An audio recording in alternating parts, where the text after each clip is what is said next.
sesuatu yang mengilai, menghampiri dirinya. Okay, hai. Assalamualaikum warahmatullahi wabarakatuh. So, hari ni kita nak bercerita berkenaan dengan diganggu Pontianak. So, cerita bermula. Dalam kegelapan malam, kelihatan satu lembaga terbungkuk-bungkuk di hadapan sebuah rumah. Matanya yang hitam liar memandang ke kiri dan ke kanan, sambil tangan asyik menggeletar cuba untuk membuka pintu. Namun 2 minit telah berlalu, namun dia masih gagal untuk membuka pintu. Dalam hatinya berbau perasaan yang ada, termasuk seram, takut, gementar, bercampur baur. Dalam pada itu terdengar bunyi sahutan burung hantu yang sayup-sayup kedengaran membuatkan dia semakin takut. Sambil itu peluh mula membasahi tubuhnya. Walaupun pada malam itu tidaklah sepanas mana. Aduh, kenapa malang betul nasib aku pada hari ini. Sudahlah kereta buat hal.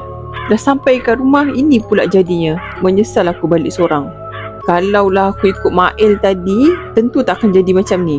Kunci ni pun satu. Bila orang nak cepat, macam ni jadinya. Hari ni dibaiki, masih buat hal lagi. Lepas ni aku nak buka kunci baru terus, baru puas hati. Begitulah runutan yang kedengaran daripada mulut Sufian, yang sedari tadi cuba membuka pintu tapi tidak boleh. Disebabkan rasa malas berdiri lama di hadapan pintu rumahnya, Sufian mengambil keputusan untuk berpatah balik ke rumah rakannya Jamal. Walaupun tahu kehadirannya nanti bakal mengundang tawa rakan-rakannya yang dari tadi asyik mengusiknya kerana mahu pulang awal.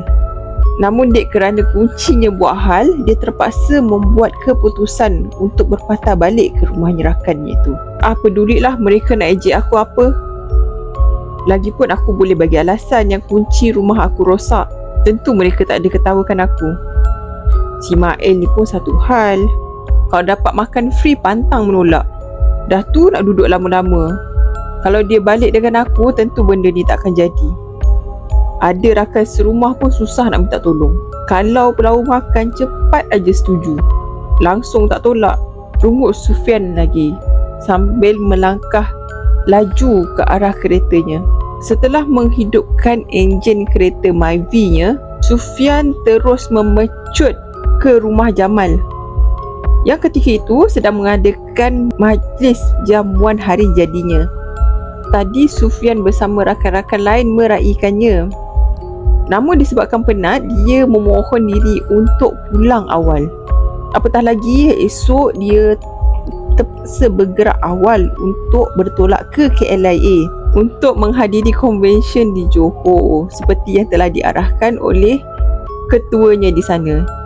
Setibanya di kawasan yang gelap dan sunyi, hatinya mula dilanda kebimbangan melihat keretanya secara tiba-tiba menjadi perlahan dan tersengguk-sengguk. Akhirnya enjin keretanya mati secara tiba-tiba. Melihat keadaan itu, hati Sufian tidak tentu arah. Sambil matanya melihat di kawasan sekeliling, tangannya tidak henti-henti cuba untuk menghidupkan enjin. Namun tidak juga berjaya. Mulutnya terkumat kamit membaca apa saja ayat yang dia tahu untuk menyedapkan hatinya yang ketika itu sedang ketakutan. Dek kerana panas dalam kereta, dia membuka sedikit tingkap kereta bagi membolehkan angin masuk. Sambil tangannya cuba untuk menghidupkan enjin kereta. Tidak lama selepas daripada itu, dia terdengar bunyi sesuatu daripada arah rimbunan pohon-pohon berdekatan. Seolah-olah ada benda yang sedang bergerak. Matanya terus tertumpu ke arah bunyi tersebut. Secara tiba-tiba bulu romanya tegak berdiri, seolah-olah memberi sesuatu isyarat kepadanya. Biarpun takut, Sufian cuba untuk memerhatikan kalau-kalau jika ada benda di situ, namun dia tidak nampak kerana keadaan ketika itu gelap gelita. Tiba-tiba Sufian terasa ada sesuatu bergerak perlahan-lahan ke arahnya. Tidak lama kemudian terdengar bunyi sesuatu yang mengilai menghampiri dirinya. Dia juga terdengar suara-suara yang menyeramkan dan benda itu menunjukkan dirinya. Yes, Pontianak. Dalam ketakutan yang amat sangat, Sufian menggigil tanpa membuang masa. Dia terus cuba menghidupkan enjin dan akhirnya berjaya juga. Lantas dia menekan minyak dan kereta pun meluncur laju.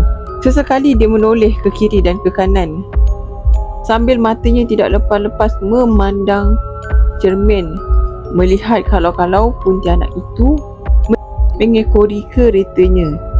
Badannya seram sejuk, angin bertiup ke arahnya.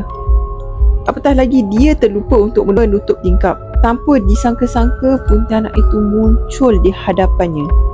Dan Sufian tidak dapat mengawal kenderaan, lalu dia terbabas dan melanggar sepohon pokok, lalu dia tidak menyedarkan diri. Tidak lama kemudian muncul pula sebuah kereta yang menghampiri keretanya. Pemandu itu terus menghubungi ambulans dan polis untuk membantu Sufian. Akhirnya Sufian dihantar ke hospital di unit kecemasan dan koma selama 3 hari akibat daripada kemalangan tersebut. Dan setelah daripada sedar, Sufian yang ketika itu masih trauma namun mampu untuk menceritakan apa yang terjadi kepada rakan-rakannya. Rakan-rakannya terkejut dan semenjak daripada itu dia tidak lagi berani untuk jalan di kawasan itu pada lewat malam. Dan ketika itu baru dia tahu bahawa jalan yang tempat dia lalu itu banyak kali berlaku kemalangan di mana puncanya tidak diketahui. So itu saja cerita saya pada kali ini. So jangan lupa untuk like, follow and share dan juga komen. Jangan lupa untuk subscribe juga, so anda boleh ikuti kisah-kisah seram yang seterusnya. Bye.